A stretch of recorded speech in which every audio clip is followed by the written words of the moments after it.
News 18 India. Congress के नेता अजय माकन ने एक प्रेस कॉन्फ्रेंस करके केंद्र सरकार पर यह आरोप लगाया कि आयकर विभाग ने चुनाव से ठीक पहले कांग्रेस पार्टी के बैंक खातों को सीज कर दिया।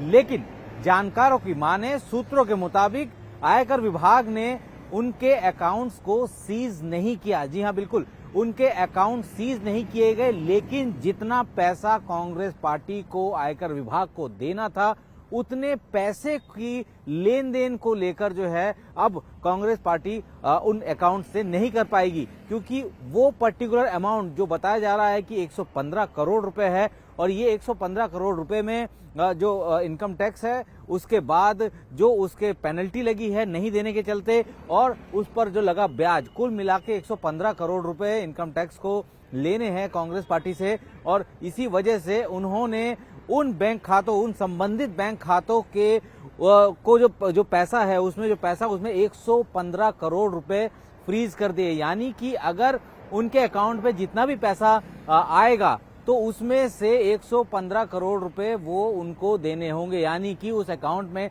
आए जितने भी पैसे, मसलन अगर उस अकाउंट में 500 करोड़ रुपए आता है, तो उसमें से 115 करोड़ रुपए वो इस्तेमाल नहीं कर पाएंगे। और जो आरोप लगाए जा रहे थे कि यहाँ पे वो अपने अकाउंट भी जो है ऑपरेट नहीं कर पा रहे हैं, लेकिन ऐसा नहीं है। सूत्रों की माने तो अकाउंट अब भी चल रहे हैं। अकाउंट में लेन देन की प्रक्रिया, ऑपरेशन जो होते हैं, फाइनेंशियल ऑपरेशन, ट्रांजैक्शन, वो सब जारी है। लेकिन जो अमाउंट है उसको फ्रीज कर दिया है कि अब 115 करोड़ रुपए जो कि आयकर विभाग को कांग्रेस पार्टी से लेने हैं, वो अब उस अकाउंट से वो खर्च नहीं कर पाएंगे, वो अकाउंट से सीधा आयकर विभाग के पास जाएंगे। ये कार्रवाई बिल्कुल उसी तरीके से हुई है। सूत्रों का कहना है कि कार्रवाई बिल्कुल उसी तरीके से हुई है जैसे कि एक आम आदमी अगर इनकम टैक्स नहीं भरता है, इनकम टैक्स रिटर्न भरते वक्त जो है वो जो भी चीजें उसके सामने आती है, तो उसके बाद अगर वो इनकम टैक्स रिटर्न नहीं भरता है, तो उसके ऊपर जिस तरीके की कार्रवाई होती है, ठीक उसी तरीके की कार्रवाई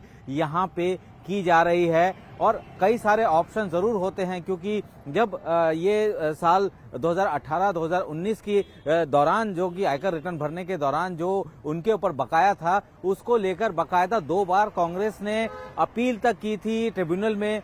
और अपील के दौरान ट्रिब्यूनल की तरफ से कहा जाता है कि जब भी आप अपील पे जाएंगे तो जितना मुश्त पैसा आपके ऊपर बकाया है उसका 20% जमा करना होगा। लेकिन सूत्रों की माने तो 2 बार अपील में गए, दोनों बार 20% जो अमाउंट जो कि वहां पे जमा कराना था, वो भी कांग्रेस पार्टी नहीं करा पाई। लिहाजा अब जो सुनवाई होने है, 21 तारीख की सुनवाई होनी है, उसमें ये डिसाइड होगा कि आखिर आगे की क्या रणनीति रहेगी आयकर विभाग की। लेकिन उन्होंने ये साफ कर दिया है कि जो पैसा कांग्रेस पार्टी को आयकर विभाग को देना है इनकम टैक्स के तौर पर, उनके ऊपर बकाया है, उन इनकम टैक्स के बकाये के जो पेनल्टी है और उसके बाद जो उसके ऊपर ब्याज लगता है, और अगर उन्होंने नहीं भरा तो ये अमाउंट बढ़ता जाएगा। तो अब ये तो क्लियर है कि अगर कांग्रेस पार्टी 21 तारीख को जब ट्रिब्यूनल में सुनवाई होगी, अपील दायर की सुनवाई होगी, तो उसमें ये देखना होगा कि ट्रिब्यूनल क्या कहता है, क्या कांग्रेस पार्टी को राहत दी जाती है या नहीं दी जाती। लेकिन सूत्रों की माने